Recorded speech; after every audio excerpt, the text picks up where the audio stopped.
साथियों, आप सभी को मेरा प्यार भरा नमस्कार। अपने बेसिक इलेक्ट्रिकल नॉलेज को आगे बढ़ाते हुए आज मैं आपके साथ जो नॉलेज शेयर करने वाला हूँ, बेसिकली यह नॉलेज जो नए लड़के हैं, फ्रेशर आईटीआई में जिन्होंने एडमिशन लिया है, जिनको घर की वायरिंग के बारे में नॉलेज नहीं है, यह टॉपिक उनके लिए बहुत ही महत्वपूर्ण है। आज मैं आपको बताऊंगा कि दो स्विच से दो बल्ब कैसे कंट्रोल करते हैं, और उसके बाद बताऊंगा कि अगर एक स्विच खराब हो जाए तो एक स्विच से दोनों हम लाइट कैसे जला सकते हैं।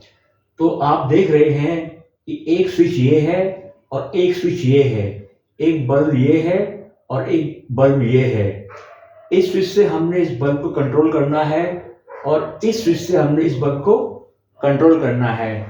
साथियों, ये तो हम सभी लोग जानते हैं कि हमारे घर में जो सिंगल फेज सप्लाई आती है वो 230 वोल्ट एसी में सप्लाई आती है। उसमें एक फेस और एक न्यूट्रल की वायर होती है।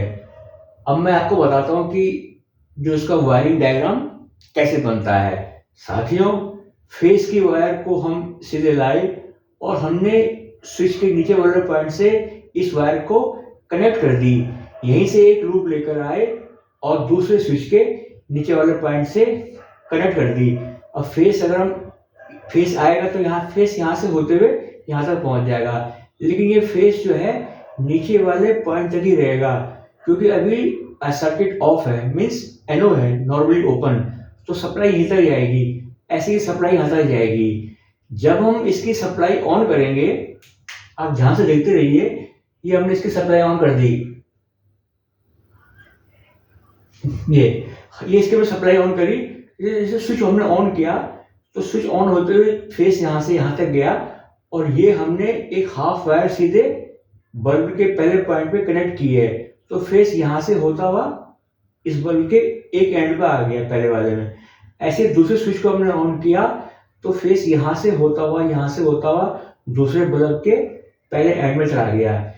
ये हम सभी लोग जानते हैं कि सर्किट को पूरा करने के लिए न्यूट्रल की जरूरत भी पड़ती है, क्योंकि न्यूट्रल सर्किट में करंट वापस भेजने का काम करता है। तो साथियों, अब हमें बल्ब को न्यूट्रल भी चाहिए, तो देखिए न्यूट्रल में यहाँ से लाए, यहाँ से होते हुए सीधे करके हम बल्ब के दूसरे एंड पे ले गए और यहीं से एक लूप लेकर हम आए और दूसरे बल्ब के दूसरे एंड में हमने कनेक्ट कर दिया। तो देखिए अब इसको फेस और न्यूट्रल दोनों मिल गए। अब हम ये फेस यहाँ से यहाँ तक आया, इस स्विच हमने ऑन किया, इस स्विच से ये बल्ब जल गया, इस स्विच को ऑन किया, इस स्विच से ये बल्ब जल गया। सर्किट प्रॉपर हमारा बन चुका है। अब मैं आपको बताता हूँ सेकंड स्टेप वो है, अगर सपोज दैट हमारा ये स्विच काम करना बंद कर देता है, ये स्विच नहीं दबता है, ये अंदर से बर्न हो गया है, कई कारण हो सकते हैं। अब जब ये स्विच नहीं ऑन काम करेगा तो फेस यहीं से रुक जाएगा, आगे फेस बल्ब में नहीं जाएगा और ये बल्ब भी नहीं जलेगा।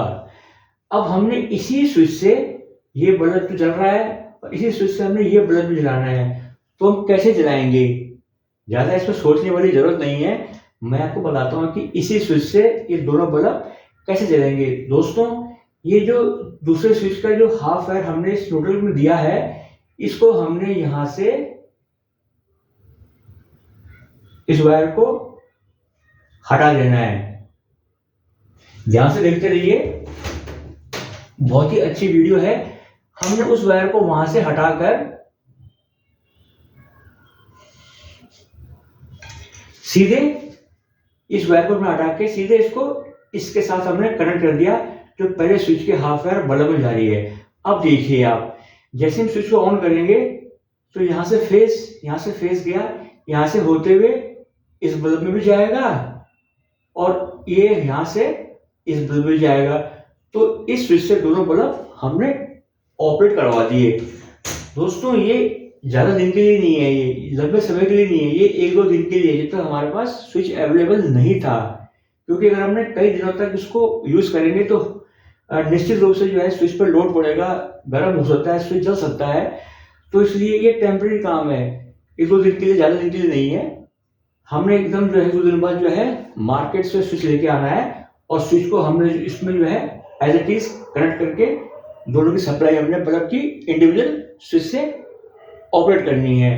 तो मुझे उम्मीद है कि जो मैंने आपको जानकारी दी है हाउस वायरिंग के बारे में, ये जानकारी आपकी समझ में निश्चित रूप से आ गई होगी। अगर आपको ये मेरा वीडियो अच्छा लगा हो तो इस वीडियो को लाइक कर दीजिए। मेरे बताने का तरीका, मेरे समझाने का तरीका, मेरे एक्सप्लेन करने का तरीका अगर आपकी समझ में आ गया हो तो मेरे चैनल को सब्सक्राइब करके हो सकता है तो अपने फ्रेंड सर्कल में आगे भी फॉरवर्ड कर दीजिए। धन्यवाद।